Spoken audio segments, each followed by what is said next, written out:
좀 기다리시라고 일단은 그렇게 해놓은 상태입니다. 그게 뭐 급한 건 아니다. 그렇게만 말씀드린 상태고요. 예, 다른 저희가 광고는 없고요. 오늘 저희가 살펴볼 하나님의 말씀은 마태복음 28장 19절부터 20절입니다. 예수님께서 하늘에 올라가시기 전에, 승천하시기 전에, 그러니까 십자가에 못 박혀 죽으시고 묻히셨다가 부활하셨죠. 그리고 40일간 부활하시고 나서 이제 제자들과 함께 시간을 보내셨습니다. 그리고 나서 이제 승천하시기 직전에 이제 명령을 주시고 가시죠. 그래서 보통 이 마태복음 28장 19절부터 20절을 보통 지상대명이다. 그렇게 이야기를 합니다. 그러니까 가장 어떤 주님께서 마지막으로 주신 큰 명령이다. 이런 식으로 생각을 하죠. 그래서 우리가 예수님을 믿는 사람이 이제 주님께 받은 사명이다. 이렇게 생각하기도 하고, 아니면 또 정말 우리가 일종의 예수님의 어떤 큰 유언이다. 이렇게 생각하기도 하죠. 물론 돌아가신 건 아니지만 마치 부모님이 돌아가시기 직전에 어떤 유언을 남기면 다른 건 몰라도 그거는 정말 가능하면 지키려고 하잖아요. 그래서 이제 그런 예수님의 마지막 말씀이라고 일단 보실 수가 있습니다. 그 이후에 이제 성령님께서 사도들을 통해서 이제 신약 서신의 내용을 말씀해 주셨죠. 예수님이 직접 말씀하신 것은 이것이 이제 계시록을 제외하곤 마지막 말씀이라고 볼 수가 있습니다. 예, 마태복음 28장 19절부터 20절 찾으셨으면 한번 다 같이 읽겠습니다. 19절부터 자, 시작. 그러므로 너희는 가서 모든 민족들을 가르치고 아버지와 아들과 성령의 이름으로 그들에게 침례를 주며 무엇이든지 내가 너희에게 명령한 모든 것을 그들에게 가르쳐 지키게 하라. 보라, 내가 세상의 끝까지 항상 너희와 함께 있느니라 하시니라. 아멘. 예, 여기서 개역 성경에서는요, 제자를 삼으라 이렇게 되어 있죠. 근데 킹제임스 성경 가르치라고 되어 있고요. 이거는 가르치라고 되어 있는 게 맞습니다. 원문에서도 맞고요. 교리적으로도 가르치라고 하는 게 맞아요. 왜냐하면은 우리는 우리의 어떤 제자를 만드는 게 우리의 목적이 아닙니다. 그러니까 다 막 자기 제자 만드느라고 바쁘잖아요. 그렇게 하면 안 돼요. 예수님의 말씀을 가르쳐야 돼요. 그게 우리의 임무입니다. 내 제자가 아니래도 상관없어요. 여러분이 물론 저의 제자가 될 수 있죠. 저한테 성경을 배우고. 근데 저의 제자가 아니어도 상관없습니다. 예수님의 말씀을 배우면 되는 거예요. 저는 예수님의 말씀을 가르치면 되는 거고. 저한테 배우다가 다른 데 이사 갈 수도 있잖아요. 다른 데 가셔도 돼요. 저의 제자인 것, 이게 중요한 게 아니에요. 하나님의 말씀을 저는 가르치고 여러분은 하나님의 말씀을 또 배우고 여러분 자신이 다른 사람을 또 하나님의 말씀을 가르쳐야 됩니다. 그렇죠? 그래서 제자를 삼는 게 우리의 사명이 아닙니다. 제자들을 몇 명을 두느냐, 이게 우리의 사명이 아니라는 거예요. 우리의 사명은요, 하나님의 말씀을 가르치는 겁니다. 예, 잠깐 먼저 기도하겠습니다. 하나님 아버지, 저희들을 주님의 귀중한 피로 구원해 주시고 또 저희들에게 이 세상에서 저희가 어떻게 살아가야 되는지 알 수 있도록 또 말씀을 주셔서 감사드립니다. 그뿐만 아니라 저희에게 정말 위대한 사명을 주셔서 감사드립니다. 저희가 주님께서 주신 사명을 잊지 않고 또 항상 행할 수 있도록 주님께서 도와주시고 인도해 주시기 원합니다. 예수님의 이름으로 기도드렸습니다. 아멘. 성경에 의하면요, 교회가 모였을 때 해야 되는 일이 있는데요. 이제 아주 기본적이고 중요한 세 가지 일이 있습니다. 교회가 여러 가지 일을 해야 되지만 아주 본질적으로 해야 되는 세 가지 일이 있고, 이제 이 세 가지 일을 위해서 교회가 기본적으로 모였다, 이렇게 보시면 되는데요. 첫째는 교리를 가르치는 일입니다. 교회는 교리를 가르치기 위해서 모인 거고요. 둘째는 하나님께 경배하는 일이에요. 그래서 오늘 우리가 하나님께 경배를 하고 있죠. 셋째는 이제 모여서 함께 기도하는 겁니다. 그래서 이 주일에 드리는 경배가 아주 중요하다는 걸 알 수 있죠. 함께 모여서 경배하고요. 또 하나님 말씀을 가르치죠. 반드시 가르치는 게 있어야 돼요. 그리고 함께 또 기도를 하고 또 주님께 찬양을 드리죠. 그래서 교회의 어떤 근본적인 교회로 모이는 그 이유를 아주 우리가 주일에 이렇게 모여서 잘 실행하고 있는 것이라고 보시면 됩니다. 교리를 가르치고 하나님께 경배하고 함께 기도하는 것이 교회가 해야 되는 가장 중요한 일입니다. 다른 걸 할 수도 있겠죠. 이것 외에 다른 걸 할 수도 있습니다. 하지만 이게 가장 기본적이고 중요한 일이라고 보시면 됩니다. 복음도 전해야 되지 않냐? 전해야 돼요. 근데 이제 복음은 모여서 전하는 게 아니라 흩어져서 전하는 거죠. 모여서는 경배하고 믿는 사람들끼리 모였으니까 경배하고 기도하고 교리를 가르치는 거예요. 흩어져서는 하나님 말씀대로 살고 복음을 전하는 거죠. 예. 교회가 해야 되는 이 세 가지 일은요, 순서도 굉장히 중요합니다. 항상 먼저 건전한 교리가 있어야 돼요. 그래서 모이면요, 항상 이 건전한 교리가 첫 번째가 되어야 됩니다. 바른 교리가 없으면 우리가 드리는 경배와 기도는 엉터리가 될 수 있기 때문이에요. 그러니까 이 교리를 배운다는 건요, 하나님의 말씀을 아는 것이고 하나님의 뜻을 아는 것이고 하나님께서 무엇을 원하시는지를 아는 겁니다. 성경에는요, 하나님께서 무엇을 원하시고 또 그 원하시는 것을 우리가 어떻게 해야 되는지도 잘 나와 있습니다. 이런 걸 잘 정리해 놓은 게 교리예요. 그래서 이 마귀가 지금 굉장히 예수님을 믿는 사람들이 하나님의 말씀을 모르게 하기 위해서 굉장히 나쁜 짓을 많이 하고 있는데, 그 중에 하나가 이제 이 용어를 바꾸는 겁니다. 용어의 의미를 바꾸는 거예요. 제 대표적인 것이 바로 이 교리라는 말이에요. 성경에는 이 교리라는 말이 나옵니다. 영어로 닥트린이라고 그러죠. 교리. 이걸 다른 말로 하면 가르침이라고 볼 수가 있어요. 이 교리는 나쁜 게 아닙니다.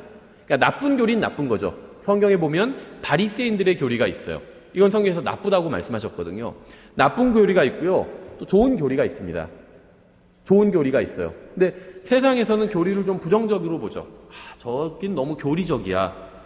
나쁘다는 의미예요. 그렇죠. 재미없고. 근데 교리적이란 말은 나쁜 말이 아니에요. 마귀의 교리적이야. 그럼 나쁜 거지만 하나님 주님께서 말씀하시는 그 교리를, 진리를 모아놓은 게 교리거든요. 그걸 잘 가르치면 나쁜 게 아닙니다. 교리는 나쁜 게 아니에요. 그런데 사람들이 이제 나쁜 의미로 쓰고 있는 거죠. 예, 그래서 교회가 모이면 가장 먼저 해야 되는 가장 중요한 일이 바로 성경의 교리를 가르치는 일입니다. 무엇이 옳고 무엇이 잘못됐는지 이걸 배우는 게 교리를 가르치고 배우는 거예요. 사도행전 2장을 보면요, 이제 사도들이 모여서 무엇을 했는지가 나오는데요. 2장 41절부터 42절에 이렇게 되어 있습니다. 그때 그의 말을 기쁘게 받아들인 사람들이 침례를 받으며 믿은 사람들이 침례를 받았죠. 바로 그날에 3,000혼가량이 그들에게 더해지니라. 교회에 더해진 거예요. 그들이 흔들리지 아니하며 사도들의 교리와 교제 안에 머물고 빵을 떼며 기도하더라. 이렇게 말씀하고 있어요. 그러니까 교리를 먼저 배운 거고요. 또 그 교리를 배우고 나서 교제를 한 겁니다. 교리를 배워야 이제 성경적인 교제를 할 수가 있어요. 그리고 빵을 떼고 기도한 겁니다. 이 교리를, 바른 교리를 배우지 못하면요, 교제를 나눠도 성경적인 교제를 할 수가 없습니다. 가장 대표적인 비성경적인 교제가 뭔지 아세요? 힌트는 재밌다는 거예요. 근데 비성경적인 건데 뭐냐면 모여서 다른 사람을 험담하는 거예요. 그거는요, 재미는 있지만 교제가 아닙니다. 그건 험담이에요. 근데 이제 기술적으로 하죠. 걱정해주는 척하면서 누가 참 뭐 예를 들면 그 집 아빠가 뭐 또 실직했대 하면서 걱정해주는 척하면서 속으로는 막 그렇죠. 막 기뻐하고 표정은 막 예, 그거는 험담하는 거지. 그 집에 또 떨어졌대 대학에 하면서 어째 하면서 막 그렇죠. 그래서 막 밥은 잘 넘어가요. 그러니까는 그게 험담이에요. 예, 그건 교제가 아닙니다. 교제가 아니에요. 그러니까 바른 교제를 하려면 성경을 알아야 돼. 하나님 말씀을. 그렇죠. 그래야지 교제를 제대로 나눌 수가 있어요. 예, 그래서 믿는 사람들은 교회로 함께 모여서 성경을 배웠고요. 함께 교제를 나누고 또 기도했습니다. 성경을 알고 나서 교제를 나누고 성경적인 교제를 할 수가 있고요. 또 기도도 바른 기도를 할 수가 있어요. 모든 기도가 다 올바른 기도가 아닙니다. 잘못된 기도도 있어요. 이기적인 기도는 그건 잘못된 기도거든요. 자기의 어떤 이 세상에서 잘 먹고 잘 살게 해주십시오. 이건 하나님의 뜻이 아닙니다. 하나님께서는 이 세상을 불살라 버리려고 작정하셨어요. 그런데 이 세상에서 내가 잘 먹고 잘 살게 해달라. 이거는 바른 기도는 아니라는 거죠. 우리가 이 세상에 있는 목적, 물론 이 세상에서 먹고 살아야 돼요. 그게 잘못된 건 아닙니다. 열심히 일해야 됩니다. 정직하게 살아야 되고요. 하지만 이 세상에서만 잘 먹고 잘 사는 게 그리스도인의 인생의 목적은 아니라는 거죠. 영원한 생명이 있고 심판이 있고 지옥이 있고 하늘나라가 있다는 걸 믿는 사람들이 오직 이 세상에서 잘 먹고 잘 살고 막 덩치를 키우고 이런 것만 목적이 된다면 그건 안 믿는 사람들이 봤을 때 정말 저 사람들이 영원한 생명이 있고 지옥과 하늘나라가 있다고 믿는다고 생각을 할까요? 안 그렇겠죠. 예. 그래서 성경을 배워야, 교리를 알아야 바르게 기도할 수 있습니다.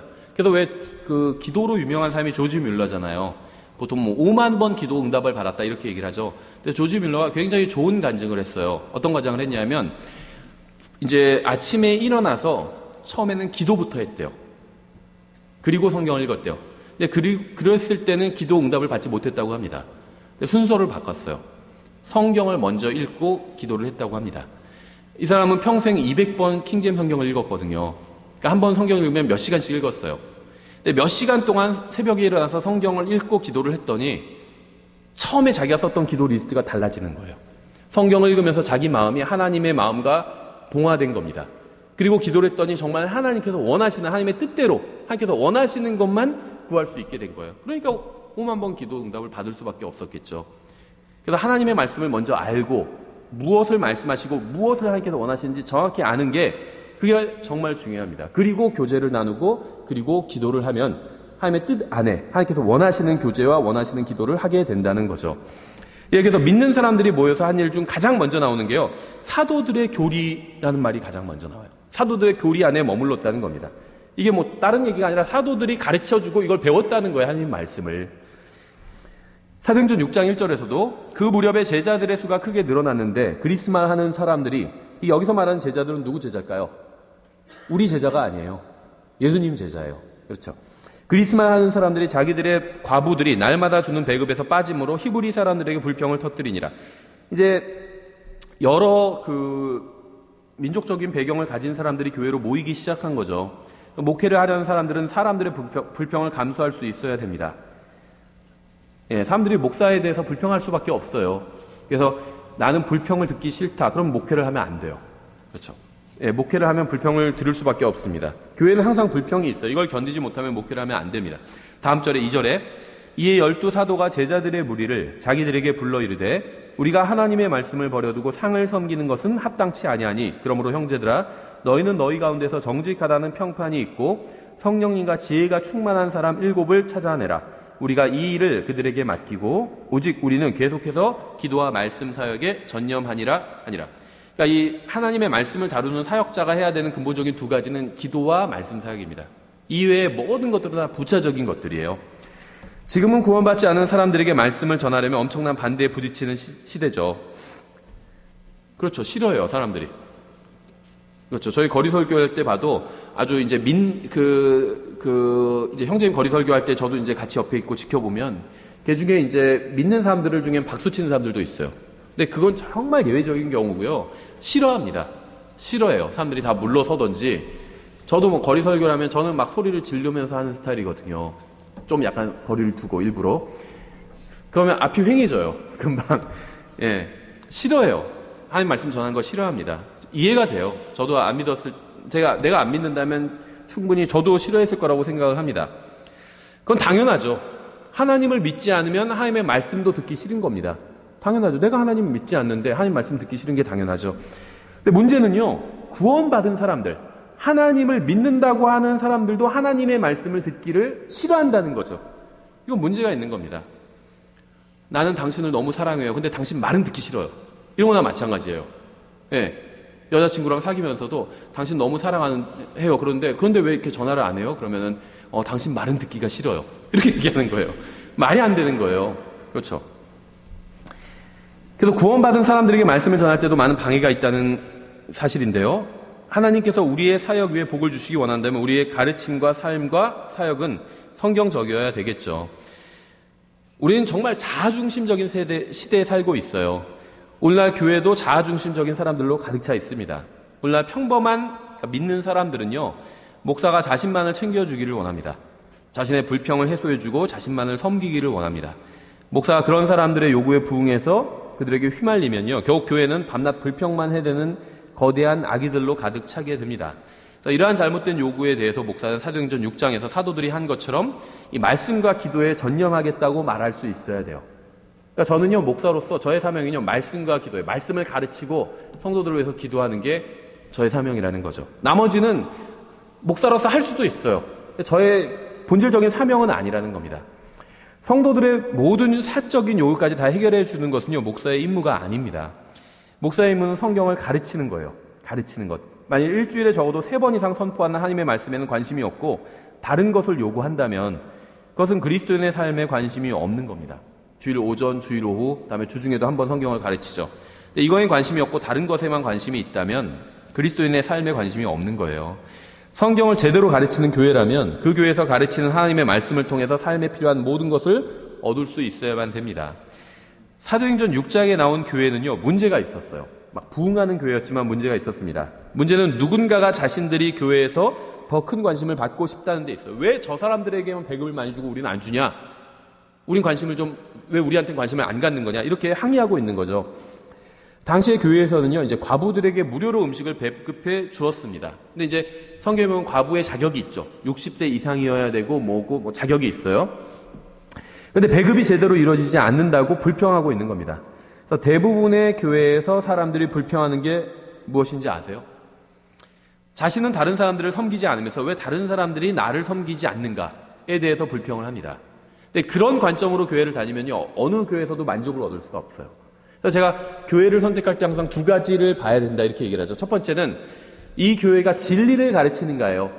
내가 하나님을 더 알아갈 수 있도록 가르쳐 주든가. 이걸 보셔야 됩니다. 아무리 교회가 크고 좋고 대리석으로 돼 있고 막 좋은 사람들 많이 있고 한다 할지라도 아무리 교회를 다녀도 내가 진리를 배우지 못하면 하나님과 진리를 배운다는 건 다른 얘기가 아니에요. 뭐 머릿속만 무엇으로 가득 채우고 뭐 교리로 가득 채우고 이게 아닙니다. 내가 하루하루의 삶이 하나님과 가까워지게 하는가, 이게 진리를 아는가예요. 왜냐하면 우리가 아는 진리는요, 어떤 한 줄 문장으로 적힌 것, 2 플러스 2는 4다. 이것도 진리죠. 수학적인 진리잖아요. 우리가 믿는 진리는 이런 진리가 아니에요. 이런 진리가 잘못됐다는 게 아닙니다. 이런 진리도 필요해요. 그렇죠. 수학적인 진리도 필요하고요. 어떤 다른 진리도 필요합니다. 그런데 우리가 믿는 진리는요, 길이면서 동시에 생명이면서 동시에 진리인 그런 진리예요. 생명을 줄 수 있는 진리, 살아있는 진리입니다. 우리가 믿는 진리는요, 예수 그리스도예요. 그래서 내가 다니는 교회가 내가 하루하루 삶에 있어서 일주일, 한 달, 1년의 삶에 있어서 작년보다, 한 달 전보다, 일주일 전보다 내가 더 예수님과 가까워지게 하고 동행하게 하는가, 그게 도움을 주는가, 이 교회가. 그걸 기준으로 봐야 돼요. 교회 목적 중에, 큰 목적 중에 하나가 바로 그거거든요. 아무리 훌륭하고 좋은 교회라 할지라도 내가 예수님을 믿는데 도와주지 않는다면 그건 잘못된 교회입니다. 여기서 도와준다는 건 하나님의 말씀을 통해서 도와주는 거예요. 교회는 하나님의 말씀을 통해서 도와주는 곳이 교회입니다. 그렇죠. 목사가 하는 일도 그거고요. 하나님의 말씀을 통해서 도와주는 것이고, 이 말씀을요, 선포하는 거예요. 선포하는 거예요. 일방적으로. 선포해야 됩니다. 물론 같이 모여서 성경 공부하는 게 잘못됐다는 게 필요합니다. 필요한데 기본적으로는 하나님의 말씀을 선포해야 돼요. 그 말씀을 받아들여야 됩니다. 사람들은. 그렇죠. 만약에 그 선포하는 말씀이 잘못됐다면 어떻게 해야 될까요? 항의해야 되겠죠. 만약에 목사가 잘못 가르치면요, 성도들이 목사를 쫓아내야 돼요. 그런데 성도들이 다 분명히 잘못 가르치고 있는데 성도들이 다 동의하지 않아요. 잘못됐다는 거예요. 괜찮은 것 같은데 이러면요, 자기가 나오면 되는 거예요. 그렇죠. 그래서 교회는 하나님의 말씀을 선포해야 됩니다. 그리고 교회를 선택할 때는 하나님의 말씀을 제대로 선포하는 교회를 선택해야 돼요. 이게 첫 번째고요. 두 번째는 내가 바르게 섬길 수 있는 교회를 찾아야 돼요. 기쁜 마음으로 섬길 수 있는 교회. 네, 섬길 수 있는 교회는 어떤 교회인지 아세요? 뭔가 부족한 면이 있는 교회예요. 완벽한 교회는 있지도 않지만, 이 세상에 존재하지도 않지만, 완벽한 교회라면 내가 섬길 게 없어요. 그렇죠? 그럼 내가 주님 앞에 나중에 상급 받을 것도 없잖아요.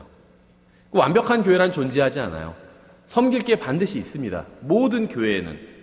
그 나를 하나님께서 어떤 특정한 교회로 인도해 주신 이유는 그 교회에서 섬기게 하기 위해서 인도해 주신 거예요. 부족한 점을 채우게 하기 위해서.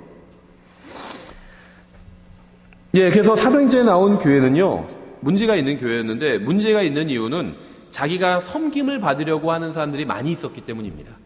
그런 문제가 있는 교회예요. 예, 섬겨야 됩니다. 섬기려고 해야 돼요. 그래서 자기가 섬김을 받으려고 하는데 사람들이 자기를 섬겨주지 않는다.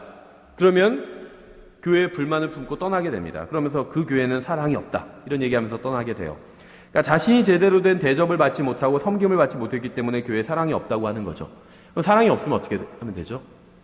자기가 채우면 되죠. 자기가 사랑이 되면 돼요. 그 교회에서. 그럼 그 교회에 사랑이 있는 교회가 되잖아요. 그렇죠? 사도행전 2장에서는요, 믿는 사람들이 사도들의 교리에 거했다고 말씀하고 있어요. 교리에 거했대요.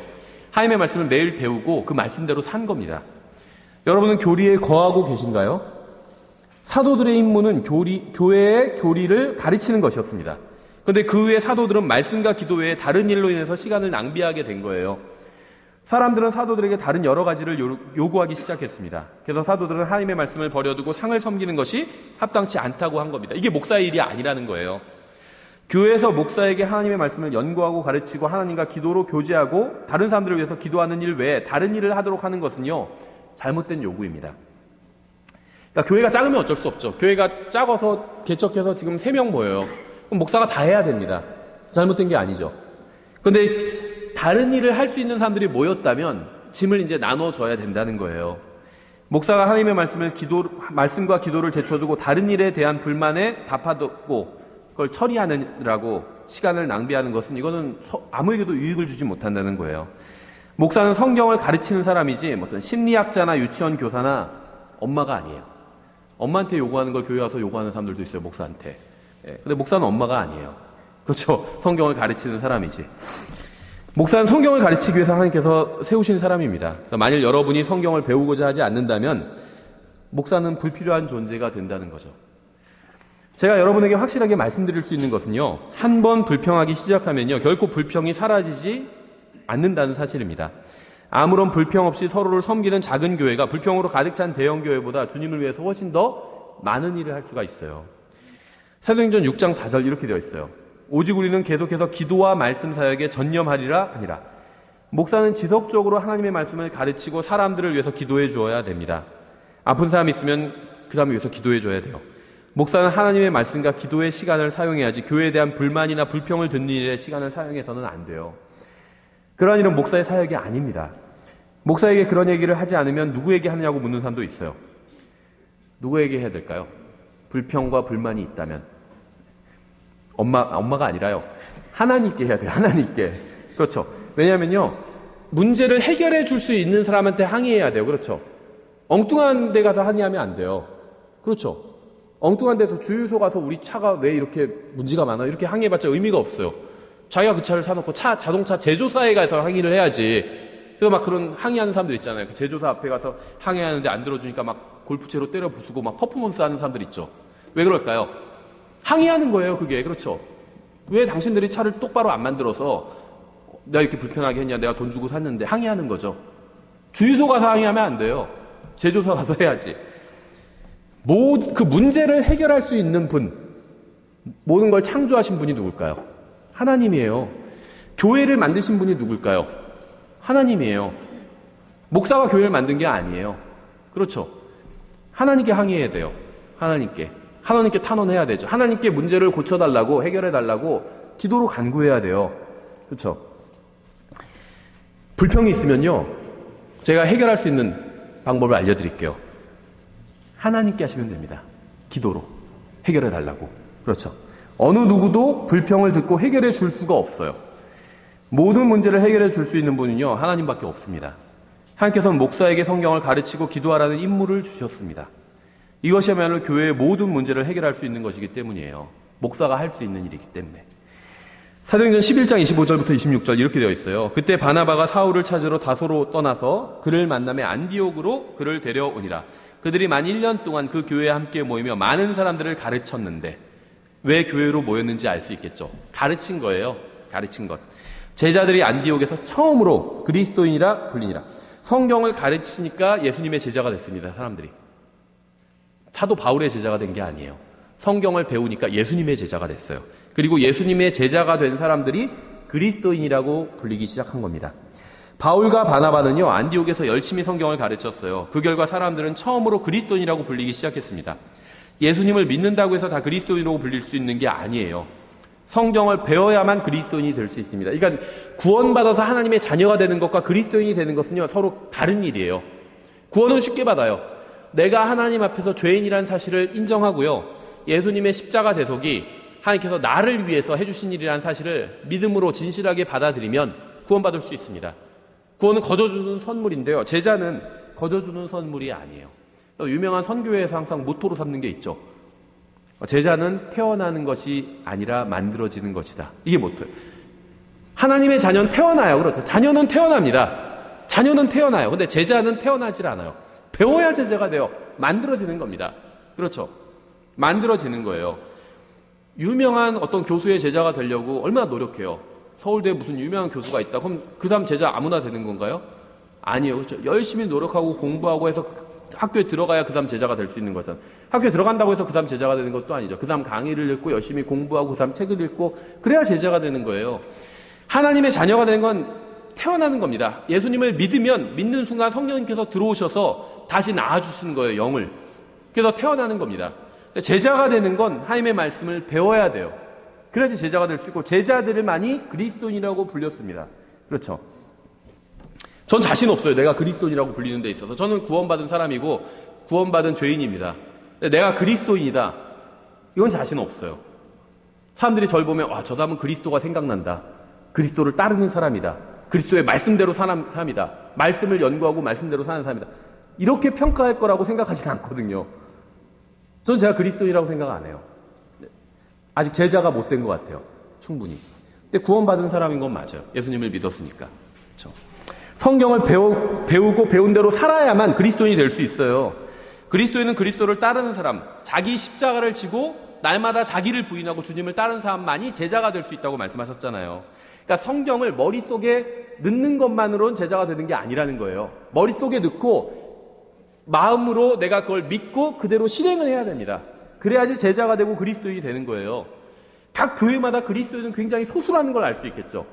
독립침례교회 마찬가지예요. 특별하지 않아요. 다르지 않아요. 하나님 앞에서. 하나님 앞에서 다른 사람은 누가 다른 사람인 줄 아세요? 누가 하나님 앞에서 특별 대우를 받는 사람인 줄 아세요? 하나님의 말씀을 존중하는 사람이에요. 말씀을 머리로만 아는 사람이 아니라 말씀을 존중하는 사람이에요. 말씀을 존중한다는 건 뭔 줄 아세요? 그 말씀대로 행하는 거예요. 아버지가 너 잠깐 하던 일 멈추고 이리 와라. 그래, 그러면 아버지 말씀을 존중하는 사람은 어떻게 할까요? 네, 아버지라고 대답하고 즉시 오겠죠. 네, 아버지 하고 오지 않아요. 그러니까 아무리 정중하게 네, 아버님 제가 가겠습니다. 아무리 정중하게 해도 오지 않으면 그건 존중하는 게 아니에요. 우리 삶도 마찬가지예요. 우리가 하나님의 말씀을 존중하는지 하나님을 존중하는지 아닌지 어떻게 알 수 있는지 아세요? 하나님 말씀대로 사는지 아닌지 보면 알 수 있어요. 이 하나님 말씀을 또 읽는지 아닌지 보면 알 수 있고요. 아버지가 멀리 사는데 저한테 편지를 보내셨어요. 이메일을 보냈어요. 문자가 왔어요. 내가 이메일을 보냈다. 읽어보거라 했는데 네, 읽어보겠습니다 하고 읽어보지 않아요. 존중하지 않는 거죠. 아버지를 존중하는 사람은 아버지가 보낸 이메일을 즉시 읽어봅니다. 그렇죠. 그 이메일대로 즉시 행해요. 그렇죠. 그게 아버지를 존중하는 거예요. 하나님 존중하는 것도 다르지 않아요. 하나님 말로는 존중한다고 해놓고 성경 읽지도 않아요. 존중하는 게 아니에요. 읽긴 읽는데 그대로 살질 않아요. 그것도 존중하는 게 아닙니다. 그렇죠. 생각해보세요. 제가 여러 번 말씀을 드리죠. 우리 교회는 바른 성경을 믿고 있어요. 킹제임 성경. 그렇죠. 다른 교회는 잘못된 성경 믿고 있는 교회들이 있어요. 우리 교회는 바른 교리를 가르치고 있습니다. 다른 교회는 바른 교리를 가르치지 않아요. 그럼 여기까지만 하면 우리가 나은 것 같죠? 그런데 우리는 바른 성경을 믿고 바른 교리를 알고 있지만 바르게 행하지 않아요. 다른 교회는 바른 성경도 없고 바른 교리도 없고 바르게 행하지도 않아요. 동점인 거예요. 둘 다 빵점인 거예요. 그렇죠? 아는 건 의미가 없어요. 행해야지. 아내를 사랑해야 된다. 아는 것 의미가 없어요. 알아야 되지만 그걸로는 상관없어요. 아내를 실제로 사랑해야 되죠. 아내를 사랑해야 되는 건 알고 아내 사랑에 대한 시험 문제를 풀면 100점 맞는데 매일마다 집에 가서 때려요. 그게 무슨 소용이 있어요? 실행해야지 의미가 있는 거잖아요. 하나님 말씀도 마찬가지예요. 그러니까 우리가 얼마나 하나님을 많이 속이고 있는지 알 수 있겠죠. 입으로는 사랑한다고 존경한다고 하지만 실제로는 존경하지 않아요. 전혀 존경하는 마음이 없습니다. TV보다도 덜 존경해요. 그렇죠? 주의 첫날에 제자들이 빵을 떼려고 함께 오니 사도행전 20장 7절인데요. 사도행전을 보면요. 믿는 사람들이 모여서 항상 함께 식사를 했습니다. 근데 왜 식사를 했을까 이런 생각 해본 적 있으세요? 식사하는 게 중요한 일일까요? 별로 그렇게 중요한 일은 아니에요. 그렇죠? 근데 왜 식사를 했을까요? 식사하는 모습이 항상 나와요. 사도행전을 보면. 이 사람들 무슨 먹기만 했나 이런 생각이 들 정도로 식사를 하고 있는데 왜 식사를 할까요?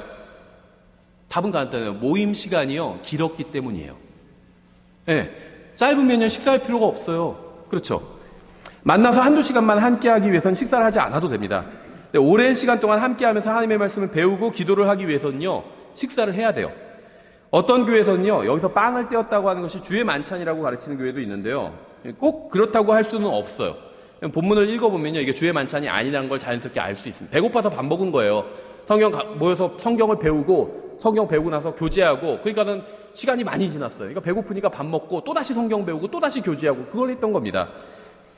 20장 7절 앞부분 읽었는데 뒷부분에 바울이 이튿날 떠나려고 그들에게 말씀을 선포하며 계속해서 한밤중까지 말을 하니라. 저도 독립침례교회에서는요. 설교가 길다는 평가를 받는 사람이에요. 설교가 길다고. 왜냐면 요즘 추세가 40분, 30분도 있대요. 그래서 독립침례교회 목사님들 친교를 하는데 전 깜짝 놀랐어요. 30분 설교하시는 분들 많더라고요. 그래서 저는 1시간 하는데요. 그러니까 목사님 뭘 몰라라고 그러시는 거라고. 괜찮아요? 성도들 괜찮아요? 막 물으시더라고요. 전 괜찮던데요? 했는데 아마 괜찮지 않은 분도 있을 것 같아요. 예, 긴 편이래요. 한밤중까지 말을 했대요. 정말 눈치 없는 사람이죠, 사도 바울은. 한밤중 꽤나 늦은 시간이에요. 바울은 매우 긴 시간 동안 설교를 하고 성경을 가르쳤습니다. 우리 교회가 이렇게 하면 바울 초청해서 집회해도요, 사람 안 올 것 같아요. 한밤중까지 하면. 긴 시간 동안 성경을 공부하기 원하지 않는 사람들이 있죠. 근데 이 바울이 가르치는 모임에도 그런 사람들이 있었어요. 이름이 나오죠. 유두고라고. 8절에 그들이 함께 모인 다락방에 등불을 많이 켰는데 밤이에요. 그렇죠. 유두고라는 어떤 젊은이가 창문에 걸터 앉아 있다가 깊은 잠에 빠지니라.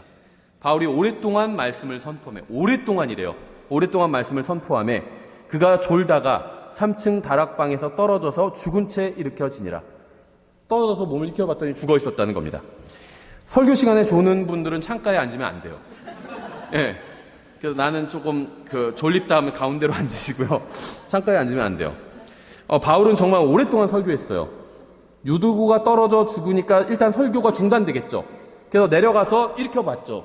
일어나 어떻게 된 거야 형제 했는데 죽어 있었던 거예요. 그렇죠. 그러니까 119 부르고 막 난리가 났겠죠. 없었겠지만 119는. 설교가 중단됐어요. 근데 전 여기서 놀래요. 저 같으면 그럼 오늘 모임은 그냥 여기까지 합시다. 날도 많이 지냈고 한 사람도 죽었고 하니까 여기까지 합시다. 이랬을 것 같아요. 그렇죠. 사람이 죽었는데 지금. 그런데요, 바울은 계속 설교를 또 했습니다. 올라가서. 물론 이제 여기서 다시 바울이 기도해서 살려주셨죠. 하나님께서 여기서 특별히 살려주신 거예요. 그렇죠. 바울이 내려와서 그 위에 엎드려 그를 껴안고 이르되 그의 생명이 그 속에 있으니 걱정하지 말라. 기도하고 하나님께서 응답해 주셨던 겁니다. 왜냐하면 여기서 죽으면 이제 너무 그 초대 교회가 낙심하고 또 이 설교자들이 낙심하겠죠. 항상 막 시계 보면서 이거 이러다가 또 누구 떨어져서 죽을라 하고. 그러니까 너무 시간에 구애받지 않게 하기 위해서 하나님께서 살려주신 거라고 저는 생각을 합니다.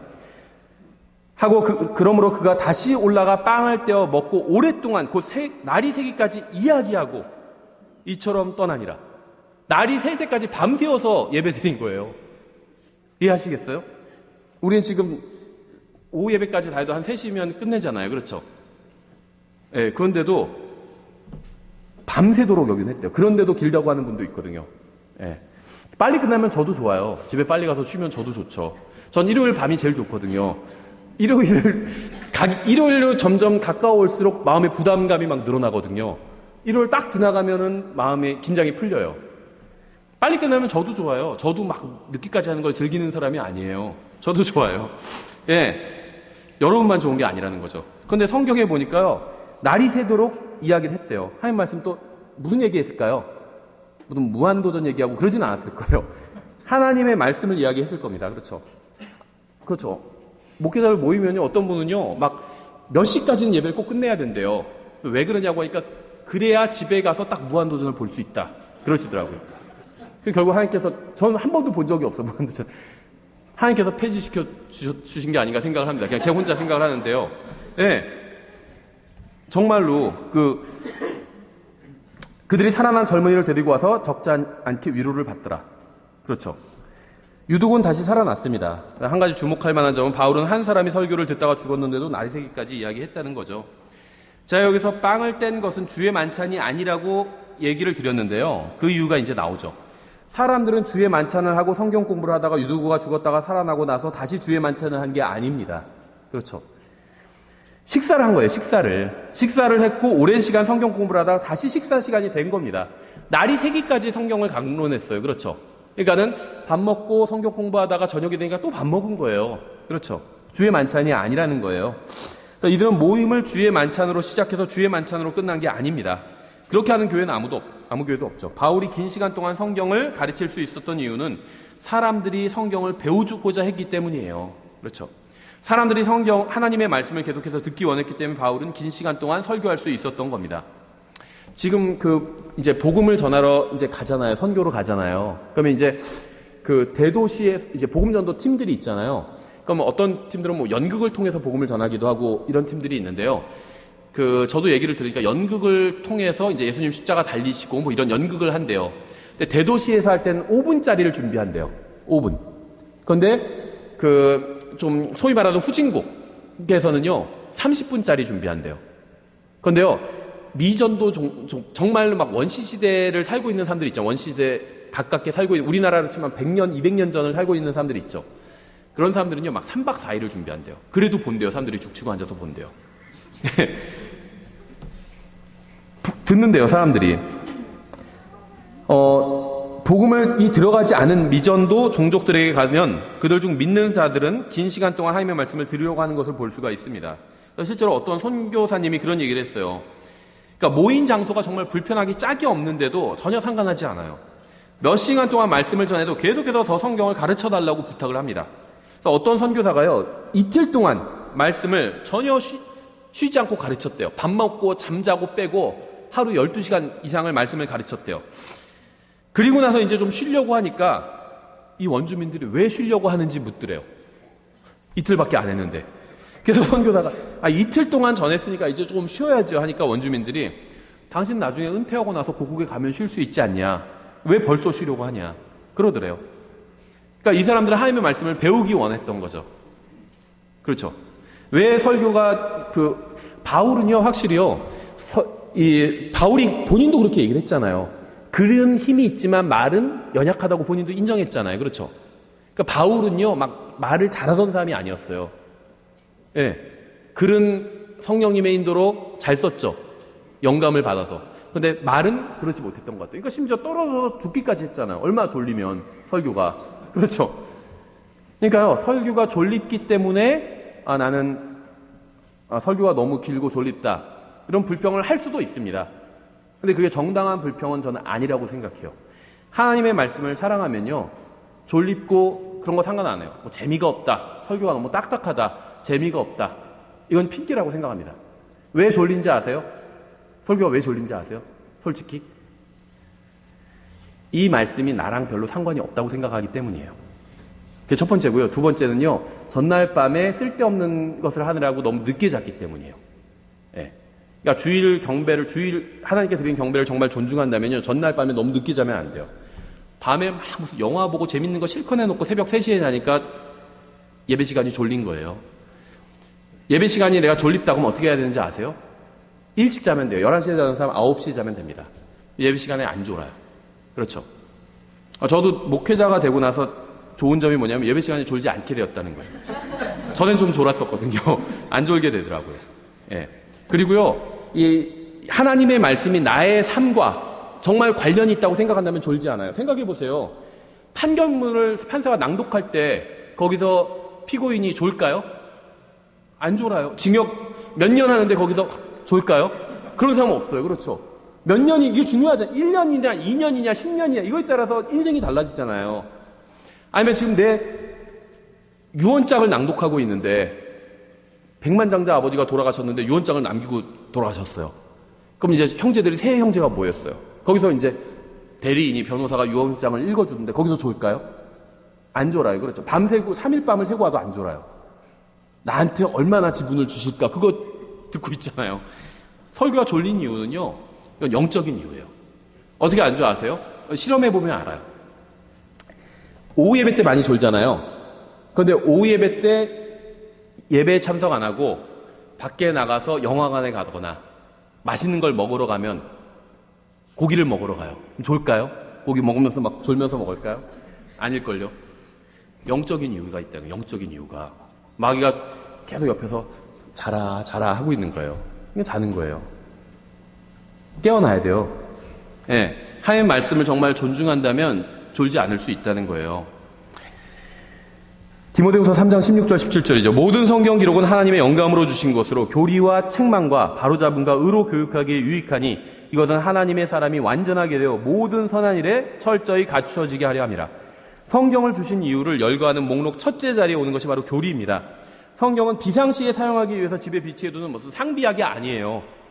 아무데나 읽고 싶은 부분을 읽으라고 주신 책도 아닙니다. 마음 가는 대로 읽고 싶은 부분을 읽고 하고 싶은 것을 하라고 주신 책도 아니에요. 여러분은 성경을 처음부터 끝까지 바르게 나눠서 정확하게 배워야 됩니다. 그렇지 않으면 여러분은 잘못된 길로 가게 됩니다.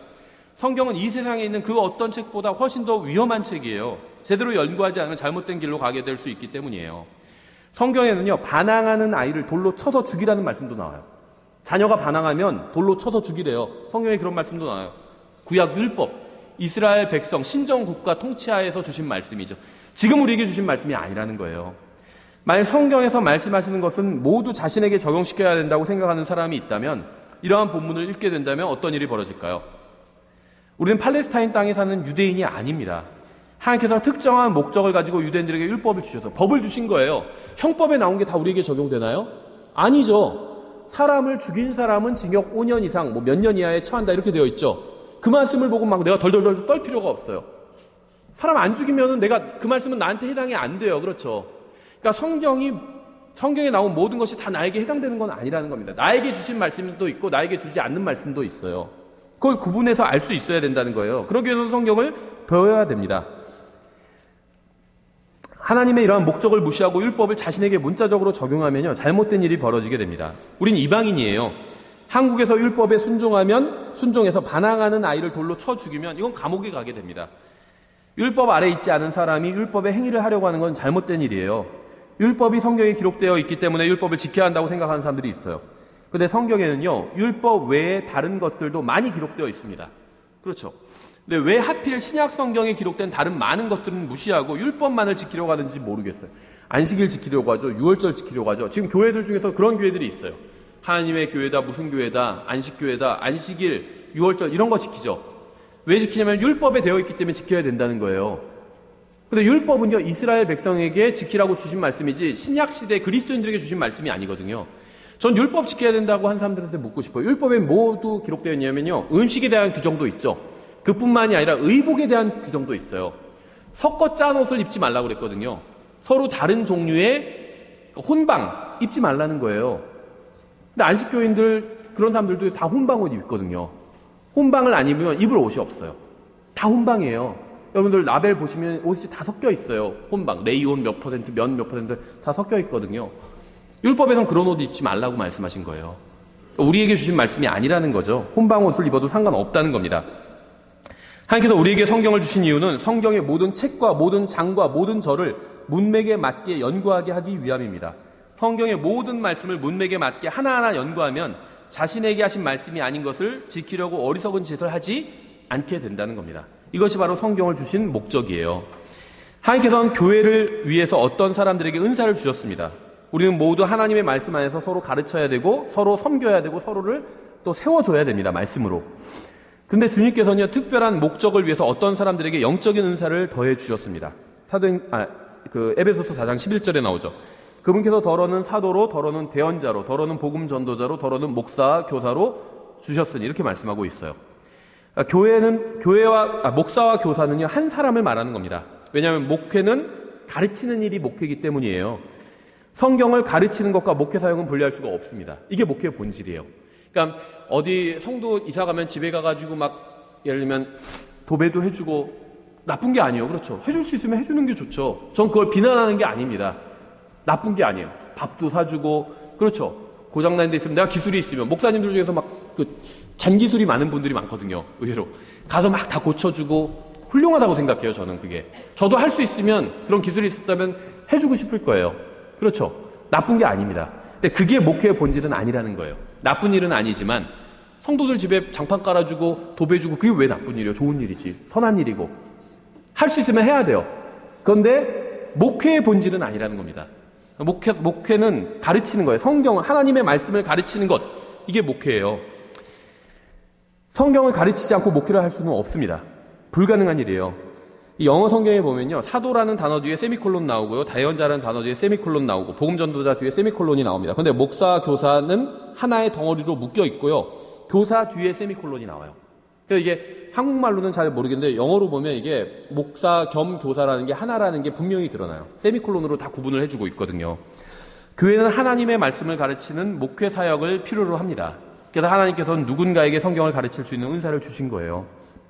우리 주위에는 열심히 교회를 섬기고 다른 사람들을 돕고 성도를 섬기는 훌륭한 그리스도인들이 있습니다. 그들은 훌륭한 그리스도인이긴 하지만 교회에게 성경을 가르치는 은사를 가지고 있지 않은 경우들이 있어요. 훌륭한 집사나 훌륭한 주일학교 교사는 될 수 있을지 몰라도, 훌륭한 형제와 훌륭한 자매는 될 수 있을지 몰라도 훌륭한 목사가 될 수 없는 사람들이 있다는 거예요. 그러니까 단지 어떤 사람이 훌륭한 그리스도인이라고 해서 목사가 될 수 있는 것은 아니라는 겁니다. 아무리 훌륭하고 선하고 경건하고 위대한 그리스도인이라고 해도 성경을 가르칠 수 없다면 그 목사가 되어서는 안 된다는 거예요. 그런 사람이 목사가 되면 결국 교회에는 성경을 모르는 사람들이 가득하게 되기 때문입니다. 교회가 성경을 모르면 성경에서 말씀하시는 것 외에 다른 것을 찾게 돼요. 그래서 성경을 모르는 교회는요, 크리스마스 기념하고요, 부활절을 기념하고요, 댄스 파티 같은 거 열고요, 사교 모임 같은 거 만들고 그러는 거예요. 콘서트 열고 막. 그러니까 성경을 가르칠 수 있는 은사를 받은 목사가 없으면 항상 교회에 와도 아무것도 배우지 못하게 되는 겁니다. 그 다음 절에 이것은 성도들을 완전하게 하고 섬기는 일을 하게 하며 그리스도의 몸을 세우게 하려 하심이라.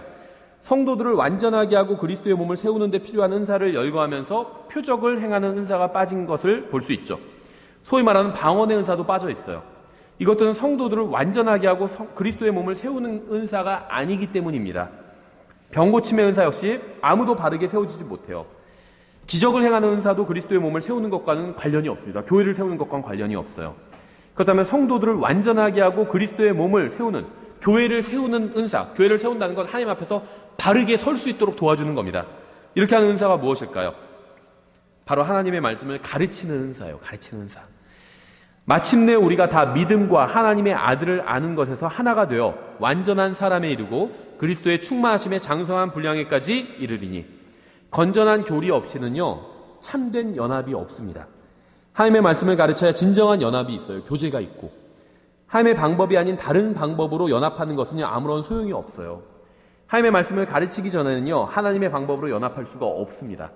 하나님의 말씀을 모르면 하나님의 방법을 모르기 때문이에요. 다음 절 14절에 그 목적은 우리가 이제부터 더 이상 어린아이가 되지 아니하여, 영적으로 어리지 않고 성장해 나가야 된다는 겁니다. 사람들의 속임수와 몰래 숨어서 속이려 하는 자들이 사용하는 간교한 술수로 말미암아 온갖 교리의 바람에 이리저리 흔들려 밀려다니지 아니하고. 왜 이 교회에 저 교회에 막 밀려다니는지 아세요? 어디 막 부흥회 쫓아다니죠. 기도원 쫓아다니고 막. 영적으로 어리기 때문이에요. 영적으로 성장하면요 더 이상 그렇게 밀려다니지 않아요. 어떤 교회 내가 선택해야 되는지 알고 어디서 어떻게 섬겨야 되는지를 압니다. 하나님께서 자신에게 주신 사명을 알아요. 만약 설교단에 선 사람이 여러분에게 어떤 게 바른 교리고 어떤 게 잘못된 교리인지 가르치지 않는다면 그 다음 절대 설교단에 서서는 안 됩니다. 설교단에 선 사람이 여러분에게 바른 교리를 가르치지 못한다면 그 다음 설교단에 서서는 안 돼요. 설교단에 선 사람이 은사주의나 이단들이나 자유주의자들이나 인본주의자들이 행하는 간교한 술수와 가르치는 거짓 교리를 제대로 알려주지 못한다면 결코 강단에 서서는 안 됩니다. 거짓 교리가 무엇인지, 바른 교리가 무엇인지 모르는 사람은 이거는 결코 설교단에 서서는 안 되고 결코 영적으로 성장할 수도 없습니다. 여러분은 반드시 하나님의 말씀을 알아야 돼요. 그래야 영적으로 성장할 수 있습니다. 이것이 바로 성경이 말씀하고 있는 사실이에요. 누군가 여러분에게 성경을 가르쳐야 여러분은 영적으로 성장할 수가 있습니다. 성경을 안다고 해서 영적으로 다 성장하는 건 아니죠. 하지만 성경을 알아야 성장할 수가 있어요. 기독교 방송에 나오는 설교와 기독교 서점에서 판매하는 책들이 대부분 잘못된 것들이에요. 그런 것이 잘못된 것인지 왜 잘못되었는지 분별할 수 없다면 영적으로 성장할 수가 없어요. 성경과 모순되는 이야기를 하는 설교나 책이나 방송을 괜찮다고 하는 것은요 인본주의적인 발상에 불과합니다. 오늘날 대부분의 신학교에서는요 성경을 가르치지 않아요. 성경 안 가르쳐요. 정말로. 신학교에 가서 배우는 것이라고는 어떻게 하면 성도들을 다룰 수 있는지, 또 상담학, 심리학 이런 게 고작이에요. 그렇죠. 어떻게 하면 교회에 사람이 붙어있게 하는지, 어떻게 그 사람을 잘 구둘러가지고 붙어있게 하는지 이런 거 가르친다는 거예요. 대부분의 신학교에서 배울 수 있는 것은요 어떻게 하면 사람들이 기분 나빠하지 않고 계속 교회에 나올 수 있게 하는지 이런 거. 예전에 막 히트쳤던 책 중에 하나가 뒷문을 막아라 이런 책이 있었거든요. 목회에 관한 책이에요. 뒷문으로, 앞문으로 들어와서 뒷문으로 다 빠져나간다 이거죠. 그거 못 나가게 막으라는 거예요. 계속해서 15절에 오직 사랑 안에서 진리를 말하며 모든 일에서 그분 안에 이르도록 성장하게 하려 함이라. 그분은 머리시니 곧 그리스도시니라. 오늘날 많은 교회들에서는요 사람들이 듣기 좋아하는 이야기만 하려고 합니다. 누군가 성경의 진리를 전하면 편협하다고 합니다. 오직 예수 그리스도만을 통해서 구원받을 수 있다고 하면요 또 그 외의 모든 방법으로는 구원받을 수 없다고 하면 잔인하다 이렇게 얘기하기도 합니다. 사람들은 이러한 진리를 편협하고 잔인하다고 말할지 모르지만 하나님께서는 이러한 진리를 전하는 사람들과 믿는 사람들에게 복을 주실 겁니다. 다음 절에 16절, 그분으로부터 온 몸이 각 부분의 분량 안에서의 효력 있는 일에 따라 모든 마디가 공급하는 것에 의해 꼭 맞게 함께 결합되고 들어차서 몸을 자라게 하여 사랑 안에서 스스로를 세우느니라. 사람들을 사랑해야 됩니다. 그리고 진리를 말해줘야 돼요. 그러니까 진리를 말하되 사랑 안에서 말해야 되죠. 사람들을 사랑하되 진리를 말해줘야 돼요. 사랑하면 진리를 말해주게 됩니다. 그렇죠. 꼭 필요한 얘기 해주게 된다는 거예요. 너 열심히 일하지 않으면, 열심히 공부하지 않으면 너 나중에 삶이 힘들어질 거야. 인생의 진리죠. 그렇죠. 열심히 하지 않는데도 막 다 잘 풀리는 경우는 없어요. 인생의 진리예요. 그렇죠. 그래서 아이들이 듣기 좋아하는 얘기만 해줄 수는 없어요. 그렇죠. 부모로서, 인생을 먼저 아는 사람으로서 이 얘기 해줘야 돼요. 학생 때는 열심히 공부해야 돼. 그래야지 네가 나중에 커서 네가 정말 원하는 일을 할 수 있을 거야. 맞는 말이죠. 아이들한테 그런 얘기를 해줘야 돼요. 그렇죠. 마찬가지예요. 우리가 성경의 진리를 가르쳐 주어야 합니다. 사랑한다면 진리를 가르쳐 주게 돼 있어요. 언제까지 성경을 가르쳐 줘야 될까요? 1년 내내 성경을 가르쳐야 돼요. 교회는 성경을 배우는 곳이에요. 성경을 배우는 곳이요. 왜 성경 공부만 하지? 성경을 배우는 곳이 교회예요. 사도행전에 보면 프리치, 설교. 안 믿는 사람들에게 프리치를 했어요. 설교를 했어요. 믿으라고. 믿는 사람에겐 티칭, 성경을 가르쳤어요. 믿는 사람들을 보면 성경을 가르치는 일을 하는 거예요. 밤새도록 성경을 가르쳐야 돼요. 성경에 보니까 그렇게 했죠. 평생 동안 성경을 가르쳐야 합니다. 여러분이 그리스도로서 성장할 수 있는 방법은 단 하나밖에 없어요. 여러분은 하나님의 말씀을 배워야 됩니다. 하나님의 말씀을 배우지 않으면 결코 영적으로 성장할 수 없어요. 여러분이 하나님의 말씀을 열심히 배울수록 그만큼 더 영적으로 빠르게 성장할 수 있는 길이 열리는 겁니다. 영적 성장의 방법은요, 이처럼 간단한 문제예요. 디모데전서 4장 1절부터 3절 이렇게 되어 있어요. 이제 성령께서 분명히 말씀하시기를 마지막 때 어떤 사람들이 믿음에서 떠나 유혹하는 영들과 마귀들의 교리에 주의를 기울이리라 하셨는데 이들은 위선으로 거짓말을 하며 자기 양심을 뜨거운 인두로 지진 자들이라. 이들이 혼인을 금하고 음식물을 삼가라고 명령할 터이나 음식물은 하나님께서 창조하사 진리를 믿고 아는 자들이 감사함으로 받게 하셨느니라. 성경에 의하면 육식을 금하거나 초식만 해야 한다거나 이런 주장은 마귀의 교리에 불과합니다. 그러한 주장을 하는 자들은 더러운 영에 미혹된 거예요. 이 세상이 마귀의 영향을 받으면 더 많이 받을수록 이러한 얘기가 더 많이 나오게 될 겁니다. 4절에 하나님의 모든 창조물은 선하고 감사함으로 받으면 거부할 것이 하나도 없나니 그것은 하나님의 말씀과 기도로 거룩히 구별되었느니라. 내가 형제들에게 이것들을 기억하게 하면 내가 도달한 믿음의 말씀들과 선한 교리의 말씀들로 양육을 받는 예수 그리스도의 선한 사역자가 되리라. 하나님의 말씀에 의하면 거짓 교리들과 마귀의 교리들이 있습니다. 사람들은 이러한 마귀의 거짓 교리에 속아 넘어가고 있어요. 그래서 인생이 막 피폐해지고 있는 거죠. 만약 여러분이 사람들에게 이러한 거짓 교리를 지적해 준다면 여러분은 선한 사역자라고 하나님께서 말씀하고 있는 거죠. 물론 사람들이 믿는 잘못된 교리를 지적하면 사람들은 여러분을 나쁜 사역자라고 할 겁니다. 그런데 우리는 그리스도의 심판석 앞에 서게 될 거예요. 사람들의 의견을 듣는 것보다 하나님의 말씀을 듣는 게 훨씬 더 현명한 일이죠. 예수님께서는요, 여러분을 구원해 주셨습니다. 예수님께서는 사람들을 그들의 죄에서 구원하고자 하시죠. 만일 죄를 버리고, 만일 죄를 죄라고 얘기하지 않는다면 어떻게 죄에서 구원할 수 있을까요? 사람들이 듣고 싶어 하는 것만 이야기해서는 사람들을 결코 구원할 수가 없어요. 아마 구원받은 사람들도 마찬가지일 겁니다. 그들이 잘못 가고 있는데 그 잘못을 지적하지 않는다면 어떻게 잘못을 바로잡고 영적으로 성장할 수가 있을까요? 7절에 그러나 속되고 늙은 부녀들이 꾸며낸 이야기들을 거부하고 도리어 하나님의 성품에 이르도록 스스로 훈련하라. 이 세상에는 진리가 아닌 꾸며낸 이야기들이 있습니다. 이러한 것들은 거부해야 돼요. 많은 사람들이 할로윈을 기념하죠. 할로윈. 아이들이 이상한 복장을 하고 집집마다 돌아다니면서 초콜릿이나 사탕을 구걸하는 것을 허용합니다. 이러한 것이 단지 어린 시절의 추억이거나 재미로 하는 일일 뿐이라고 해요. 근데 성경에 의하면요, 잘못된 거예요. 마귀의 일이고, 그렇죠. 할로윈은 처음부터 마귀적인 의도로 시작됐고 지금도 마찬가지일 뿐입니다.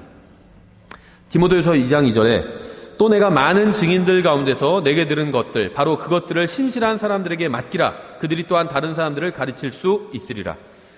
여러분은 죽을 때까지 한 길로 걸어가야 됩니다. 잘못된 교리나 실행을 대적해서 설교하고 성경을 가르친다면 어떤 사람들은 교회를 떠날 수도 있을 겁니다. 성경적 진리를 듣기 싫어하는 사람들이 있고요. 그들은 성경적 진리를 전하면 교회를 떠나버립니다. 근데 그렇다고 해서 사람들이 듣기 좋아하는 것만 얘기하고 성경적 진리를 전하는 것을 멈춰서는 안 되죠. 왜냐하면 누군가 듣기 싫어하고 교회를 떠난다고 해서 성경적 진리를 전하지 않으면 반대로 거리에서 복음을 전하고 주님을 열심히 섬기고 성경을 배우기 원하는 사람들이 교회를 떠나게 되기 때문이에요. 그렇죠. 디모데후서 2장 1절에 그러므로 내 아들아 너는 그리스도 예수님 안에 있는 은혜 안에서 강건한 자가 되라. 은혜 안에 있으면 강건하게 됩니다. 은혜 밖에서 강건한 것은 소용이 없어요. 은혜 안에서 강건해야 돼요. 은혜 안에서 연약해서도 안 됩니다. 2절에 또 내가 많은 증인들 가운데서 내게 들은 것들 바로 그것들을 신실한 사람들에게 맡기라. 그들이 또한 다른 사람들을 가르칠 수 있으리라. 제가 여러분에게 가르치면 여러분은 다른 사람들에게 가르칩니다. 그러면 그들이 또 다른 사람들을 가르칠 수가 있죠. 신약교회가 계속해서 신약교회로 이어질 수 있었던 것은 믿는 사람들이 계속해서 신약교회의 교리를 다른 사람들에게 가르쳤기 때문이에요. 많은 교리와 운동이 나왔다가 사라졌습니다. 그러나 지난 2000년간 많은 사람들이 구원받는 방법은 동일했어요. 구원받은 사람이 영적으로 성장하는 방법도 동일했습니다. 우리는 언제나 하나님께서 정하시고 복 주신 교리에 머물러 있어야 돼요. 어떤 특별한 운동을 벌이거나 프로그램을 개발하려고 할 필요가 없습니다. 생각해 보세요. 저도 프로그램, 시스템 이런 걸 부인하는 건 아닙니다. 필요해요.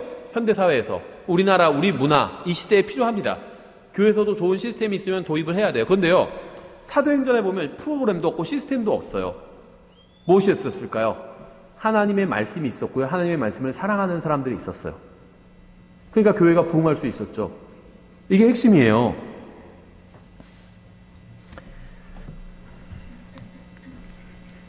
바울 복음을 전했죠. 올리버 그린이라는 사람도 복음 열심히 전했어요. 존 웨슬리 복음 전했고요. 이 존 웨슬리를 계승한 사람이 피터 카트라이트라는 사람인데 이 사람 열심히 복음을 전했습니다. 하나님의 말씀을 가르치고 전하는 것은 항상 가장 효과적인 일이고 앞으로도 그럴 거예요. 최상의 자녀 교육이 뭔지 아세요? 저는 제가 한심하게 보는 게 유대인식 자녀 교육. 유대인들이 지금 어떤 상태죠? 하나님을 배교한 사람들이잖아요. 하나님을 모르는 사람들이고요. 떨어져 나갔잖아요. 그렇죠? 근데 왜 배교한 사람들의 자녀 교육 방법을 우리가 따라야 돼요? 우리는 그럴 필요가 없어요. 탈무드식 성경 교육. 제일 한심한 거예요. 탈무드는요, 성경을 배격하기 위해서 만들어진 책이에요. 탈무드보다 100배 좋은 책이 뭔지 아세요? 성경 말고 머피의 법칙이에요. 모든 것은 안 되는 방향으로 되어가고 있다. 그거잖아요. 이 세상은 그렇게 될 거예요. 네, 부정적이에요. 하나님께서 이 세상을 보시는 시각은 불로 살라 버리시려고 하시는 거예요. 그래서 그렇죠. 성경을 가르쳐야 돼요. 이게 최상의 자녀 교육이에요. 자녀를 양육했는데 자녀가 성경을 알고요. 하나님의 말씀을 사랑하고 하나님을 사랑하는 사람으로 성장시켰잖아요. 잘 키운 거예요. 아무리 좋은 대학에 가고 그렇죠. 좋은 직업을 잡고 좋은 집에서 살아도 자녀가 하나님의 말씀을 거부해요. 하나님의 말씀대로 살지 않으려고 해요. 그건 실패한 자녀 교육이에요. 하나님의 관점에선. 저는 이 세상의 관점을 얘기하는 게 아니에요. 하나님의 관점에서. 그리스도의 심판석에서 자녀를 정말 잘 키웠는지 아닌지는 그것으로 드러나게 될 거예요. 하나님의 말씀을 잘 가르쳤는지 아닌지로 드러나게 될 겁니다. 좀 못한 대학에 가도 상관없어요. 주님께서는 그래 너희 아들은 어느 대학에 가니? 이런 거 안 물어보실 거예요. 그리스도의 심판석에서는요. 그런 거 전혀 상관이 없어요. 그렇죠? 우리가 어느 대학을 다녔고 얼마만큼 벌었고 어떤 집에서 살았고 이런 거 어떻게 되는지 아세요? 다? 예수님께서 공중에 오시면요. 다 그대로 내려놓고 가게 될 겁니다. 그렇죠? 우리가 얼마나 하나님의 말씀을 사랑했고 얼마나 이 말씀대로 살았는지 이게 영원히 남게 될 거예요. 이건 우리가 갖고 갈 거예요. 들림받아 올라갈 때. 이게 중요한 거예요. 가장 효과적인 것은 무엇인 줄 아세요? 자녀 양육. 교회를 성장시키는 가장 효과적인 것. 하나님의 말씀을 가르치는 겁니다. 하나님의 말씀이 부흥하면요. 교회가 부흥해요. 하나님의 말씀이 쪼그라들면 교회도 쪼그라드는 거예요. 그렇죠? 자녀들도 마찬가지예요. 마지막으로 디모데전서 6장만 보고 마칠게요. 6장 1절 이렇게 되어 있습니다. 멍에 아래에 있는 종들은 다 자기 주인들을 모든 존경을 받기에 합당한 자로 여길지니 이것은 하나님의 이름과 그분의 교리가 모독을 받지 않게 하려 함이라 이렇게 말씀하고 있어요. 그러니까 지금으로 치면 종업원이죠. 그런데 내가 종업원인데 믿는 사람이에요. 그런데 일은 제대로 안 해요. 속이고 막 그렇죠. 주일엔 제가 교회 가야 되기 때문에 일할 수가 없습니다. 사장님한테 그래요. 그러니까 사장님이 그래 그러면 너는 주일에 쉬어라 이렇게 했는데 자기가 그러니까 교회 다니는 사람이라는 거 그리스도인이라는 걸 사장님한테 얘기했는데 일은 막 엉터리로 해요. 속이고 있고, 직원이 어디 갔나 보니까 어디 가서 막 혼자 담배 피우고 있고, 쉬고 있고, 일하고 있지 않고, 그 일하고 있는 줄 알고 딱 컴퓨터 보니까 막 게임하고 있고, 그러면요, 하나님의 교리가 모독을 받게 된대요. 그렇죠? 우리는 잘못 행함으로 하나님의 이름을 모독할 수 있고요, 하나님의 교리를 모독할 수 있습니다. 우리가 예수님을 믿는 사람이라고 하면서 잘못된 행위를 하면 어떻게 되는 줄 아세요, 사람들이? 하나님을 욕해요. 그렇죠? 하나님을 욕해요. 아이가 잘못하면 부모를 욕하잖아요. 우리가 잘못하면 하나님을 욕해요. 하나님의 이름이 모독받게 하는 거예요. 계속해서 다음 절에 5절까지. 믿는 주인이 있는 자들은 그들이 형제라 해서 얕보지 말고 오히려 잘 섬길지니라. 이는 그들이 신실하고 사랑받는 자요 은택에 동참하는 자이기 때문이라. 이것들을 가르치고 권면하라. 만일 어떤 사람이 다른 식으로 가르치고 온전한 말씀들, 곧 우리 주 예수 그리스도의 말씀들과 하나님의 성품에 따른 교리에 동의하지 아니하면 그는 교만하여 아무것도 알지 못하고 오히려 논쟁과 말다툼을 좋아하는 자니라.